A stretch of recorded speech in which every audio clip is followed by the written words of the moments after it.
جات اسبانيا تحبس هادشي. اسبانيا بالصحراء المغربيه، واللي غادي يكون هو التخلي على سبته مليليه طبعا وجزر الخالدات، ولا سبته مليليه يعني شنو اراضي اسبانيا. خلال سنه 2023 اسبانيا قامت ب5 مناورات عسكريه في سبته ومليليه، او تحويل سبته ومليليه الى سكنتين عسكريتين. اسبانيا تحاول جاهده لفرض امر واقع متطور على داكشي اللي قبل، اللي هو شنو الامر مثلا الناس ناظر كيدخلوا المليليه بسهوله. الناس ديال سبته البطاقه لا كارت ديالك يكون فيها انك ساكن في واحد الناظور. الوقيته جات اسبانيا تحبس هادشي. صافي دير هذا نقطه ديال اسبانيا بشكل سلبي تجاه هاد الناس، المحيط ديالها طبعا من عزلها على هذا. خلال سنه 2023 اسبانيا قامت ب5 مناورات عسكريه في سبته ومليليه. المخطط العسكري او على الاقل وزير الدفاع ديال اسبانيا في مرحله معينه في 22 اصبحت تتحدث على تعزيز التواجد العسكري في سبته ومليليه. علاش هي كدير هادشي في الكوتي العسكري؟ في الجانب السياسي ان اسبانيا تضغط على اوروبا بشكل قوي وعلى حلف الناتو بشكل قوي من اجل اعتبار سبته ومليليه اراضي اوروبيه وداخله في الناتو مشموله بالحمايه ديال الحوش الشمال الاطلسي. حتى الان الاوروبيين رافضين هذاك الشيء. علاش تزيروا في هادشي ديال المغاربه كيدخلوا باللاكارت باش تدخل دون لو دومين شنغن. هذا هو الهدف ديالو. مؤخرا في السنه الاخيره اصبح تضييق بشكل كبير على الناس ديال سبته ومليليه في ممارسه شعائرهم الدينيه. كيتشكاو الناس من المساله هذه. كذلك كاينه تقارير على المستوى الدولي، كنعرفوا كاين تقرير مثلا الخارجيه الامريكيه، كاين رصد ديال كاين اشاره لهذه النقطه خاصه فيما يتعلق بحريه المعتقد. كانت جات في مجموعه ديال التقارير. كذلك الناس اللي في سبته ومليليه هناك عدد كبير اللي تيقول لك حنا وضعنا ما عرفناش، ما حنا صبليون ما حنا مغاربه. ثاني النقطه الاخيره اللي كاينه هو ان من الجانب الاقتصادي مثلا في مليليه كانوا لي سيبفونسيون تري زيلفي ديال اسبانيا.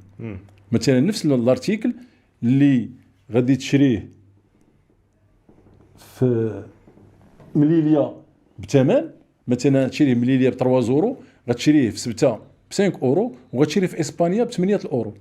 المدعومه يعني المواد الاساسيه. والان الان اسبانيا اللي اون تران دو ريفوار هادشي، يعني حتى ديك بين قوسين الحبوحه ديال العيش اللي كانت. ثانيا ان هناك مجموعه ديال الناس اللي اصبحوا يتضررون من هذه المناورات العسكريه والتواجد العسكري الكبير او تحويل سبته ومليليه الى سكنتين عسكريتين. اذا هناك كاريمون زعما تولي هذا هو الاوبجيكتيف ديال هناك كاين حلفاء اللي يمكن يمشيو معكم. لا طبعا كاين بعض التنظيمات الوطنيه اللي ما عبرتش بشكل مباشر ولكن على الاقل بشكل غير مباشر كيتم الحديث على دعم المبادره ديال الجمعيه. كذلك ربما فاش طرحناها خديناهم كما تيقولوا في الهوند ولا في الفوت كونتر بي، كانت واحد تيتسناها باقي ما استوعبوهاش. وكاين اللي اعتبر ان هذه فقط مزايده على المخزن بلا ما يمشي لذاك البعد ديال هذا الشيء شنو واقع. فقط الجمعيه في اطار صراع مع المخزن دارت هذه الزياده اللي درت ديال داك الشوضه اللي حركت انايا. درتيها صافي. راه بقيت كنشوف فيها. كنهضر على الثمن ديال الاعتراف ديال اسبانيا بالصحراء المغربيه، واللي غادي يكون هو التخلي على سبته ومليليه طبعا وجزر الخالدات. وبزاف ديال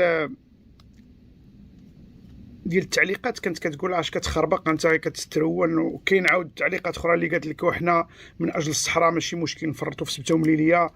حنا ما بغيناش المغرب بلا صحراء وما بغيناش المغرب بلا سبته وبلا مليليه وبلا جزر الخالدات، بغينا المغرب كامل. وإلا كنتضاربوا كنتحاربوا وكنتقاتلوا وهذه الحرب السياسيه كلها اللي معلنه على المغرب خصها تكون على الاراضي ديالو كامله مكموله لا جزء ينقص فيها. انا غير بغيت نفهم فين غاديه بينا هذه السياسه هذه وشنو هاد التنازلات هذه. فاش كنهضروا على مصر كتبقاو تعيبوا علينا.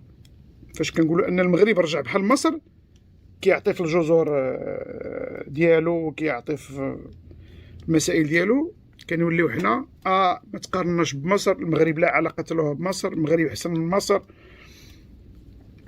والاشاره راه مصر راه سلمت قناه السويس للصهاينه. راه طلعت واحد الوثيقه البارح الكونتر اللي سناو معاهم استغلال 99 سنه. بني صهيون هما اللي غادي يتحكموا في قناه السويس وبالتالي غيتحكموا في التجاره الدوليه. هذا غير دو باساج للموضوع ديالنا حنا اللي كنهضروا فيه.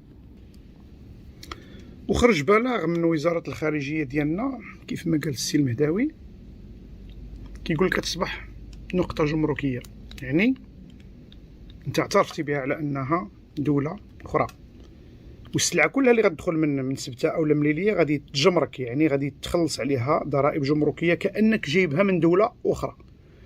قبل كان المواطنين المغاربه كيدخلوا غير بلي سي باسي، الناس السكان ديال الريف كانوا كيدخلوا غير بلي سي باسي اولا كيدخل بالباسبور عادي. يعني دابا غتولي تدخل فيزا، الا بغيتي تدخل لاسبانيا كيخصك تدخل بفيزا حيت داخل اراضي اخرى ماشي اراضيك. قبل السلعه كانت كتدخل عادي بلا جمرك بلا والو، حيت كنا كنعتبروها بلي راه مازال عندنا الحق التاريخي فيها. دابا نقطه جمركيه، السلعه اللي غتدخل غتخلص عليها حيت ما جاياش من اراضي مغربيه ولكن جايه من اراضي اسبانيه. هاد الحروب كلها اللي دازت، هاد المعاناة كلها اللي دازت، هاد الصراع هذا كله اللي داز، وهاد اللي قدرنا نقولوا هاد المقاومة كلها باش تبقى هاد المدينتين، كيجيو بعض الناس كيضربوا كل شيء في زيرو وكيسلموها على طبق من ذهب إسبانيا. في إطار شنو المقابل وشنو سبتة ومليلية دائما كانوا مغربيتين وغيبقاو مغربيتين، كيتعتبروا مدينتين مسلوبتين، لأن بعد فلسطين غيبقى سبتة ومليلية وغتبقى جبرالتار اللي مستعمرها حتى هي بريطانيا.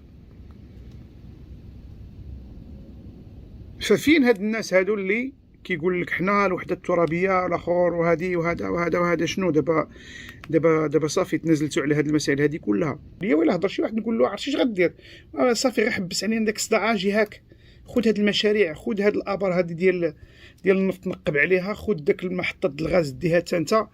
هاد الشعب هذا حنا اللي كنعرفوا وحنا اللي كنعرفوا كيفاش نتعاملوا معاه. شوف المستوى ديال السياسه المغربيه فين وصل، وفاش كنهضروا كنوليو ما مزيانينش. ولكن هاد الهضره انا كنوجهها للناس العقلاء، الناس اللي كتفهم. اما بنادم اللي قال لك العبد كيبقى عبد، لان لو امطرت السماء حريه لرايت العبيد يحملون المظلات. كاين الناس اللي طبع على قلوبهم ربي مغطي لهم وجههم، ما بقاو كيبان لهم حتى حاجه. الحق ما بقاش كيبان لهم، الباطل ولا هو الطاغي هو اللي كيبان لهم للاسف. هذه فقط واحد المرور سريع اللي غادي نبيعوا الطرف من الاراضي ديالنا، الطرف من بلادنا، باش ان الغرب يرضي علينا.